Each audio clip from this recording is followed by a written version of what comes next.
banezerewe cyane uno munsi mukuru w'amavuka. Kuri uyu munsi mukuru w'amavuka nyene akaba ariho yashize no ku mugaragaro igihe amaze yaravuye mu gihugu cy'u Burundi, aho yavuyeho ahunze intambara, amaze imyaka irenga kuri 20.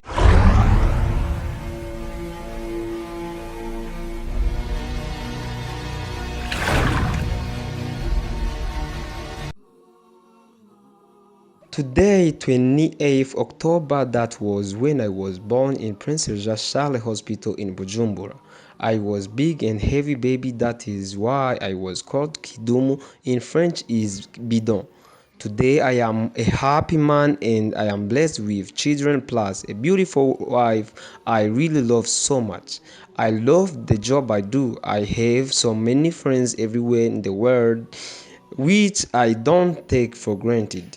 My special thanks to Almighty God for the gift and favor He gave me, to my fellow Burundians and Kenyans, to their support toward me, to my fellow Rwandans, Tanzanians, Ugandans and Congolese, to their love. Asanteni sana. Ayo niyo majambo umuhanzi cyangwa umuririmbyi w'umurundi Kidum Kibido dusanzwe tuzi ku zina ari Kibuganizo. Iryo ni izina yiyongereye ko amazina amenyekanye cyane ni Kidum Kibido. Uno Kidum rero na majambo yashize ko aho yari ariko aravuga kubijanye n'ubuzima bwiwe abayeho kuri kano kanya, kiretse ikirenze cyane ari umunsi mukuru w'amavuka yiwe. Yari tariki 28 ukwezi kw'icumi, aho umuririmbyi Kidum Kibido yabona inosi y'abazima, inosi y'abantu babona, inosi y'abantu bafise ubwenge bashobora kwitahura, bafise impano. Umuririmbyi rero Kidum yerekanye umunezero wiwe mu gushira amajambo nkaya ku rubuga rwiwe rwa internet. Yavuga neza umunezero wiwe ko anezeranywe n'umuryango wiwe, aho ari kumwe n'abana biwe n'umufasha wiwe, bakaba banezerewe cyane uno munsi mukuru w'amavuka. Kuri uyu munsi mukuru w'amavuka nyene akaba ariho yashize no ku mugaragaro igihe amaze yaravuye mu gihugu cy'u Burundi, aho yavuyeho ahunze intambara, amaze imyaka irenga kuri 25 atari mu gihugu cy'u Burundi, aho yagiye mu gihugu ca Kenya. Akabashimira abanyakenya uko bamwakiriye, natwe abarundi tuvuga ati big up sana kubona mwaramwakiriye murundi wacu. Akaba yabandanije akora imirimo yiwe yo kuririmba mu gihugu ca Kenya, akaba bandanya akora ibiteramo bidasanzwe, aho akoranya n'abandi baririmbyi badasanzwe bo muri ivyo bihugu ndetse nabo ngaha mu Burundi. Rero uwo Kidum Kibido yaraye avuze icamukuye ngaha mu Burundi, mu gihe benshi bari mu makenga bibaza ico bacarahungishije Kidum. Kidum ntiyahunze igihugu cacu kubera ubukene, yahunze igihugu cy'u Burundi kubera ko atamahoro yarahari mu gihe ahavuye. Rero bakunzi ba INYISHU media, uno Kidum nyene ni wa muririmbyi yaririmbye indirimbo nyinshi zirafata, indirimbo nyinshi zirakundwa cyane n'abarundi ndetse n'abanyamahanga.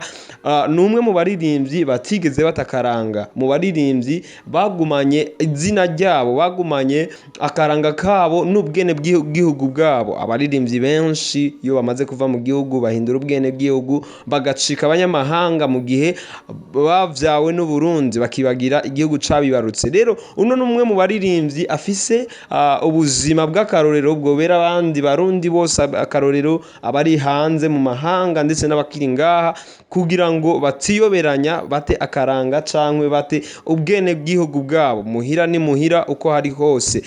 Ni umwe mu baririmbyi yashoboye kuvugira igihugu cy'u Burundi mu kinyamakuru, aho yari yatumiwe kuri televiziyo isanzwe ikorera muri Kenya, bamubaza kuvyerekeranye n'ubuzima bwiwe, bamubaza yuko yoba yahunze igihugu kubera ubukene, ariko akaba yavuze neza yuko atabukene namba bwatumye ahunga igihugu ciwe, ahubwo yahunze intambara. Namwe murabizi neza yuko ahari intambara nta gukora, ahari intambara nta kwinvestisa, ahubwo ari uguhunga no guta ibyawe. So rero uno muririmbyi Kidum aratunezereye cyane, niwe muririmbyi tubonye ashize ku mugaragaro ubuzima bwiwe, kandi ku munsi nk'uyu w'amavuka, umunsi w'igenekerezo rya 28 mu kwezi kw'icumi, akaba ariho umuririmbyi wacu Kidum Kibido uwo twita Kibuganizo yaririmbye indirimbo nyinshi harimo n'indirimbo za gospel, harimo n'indirimbo za profane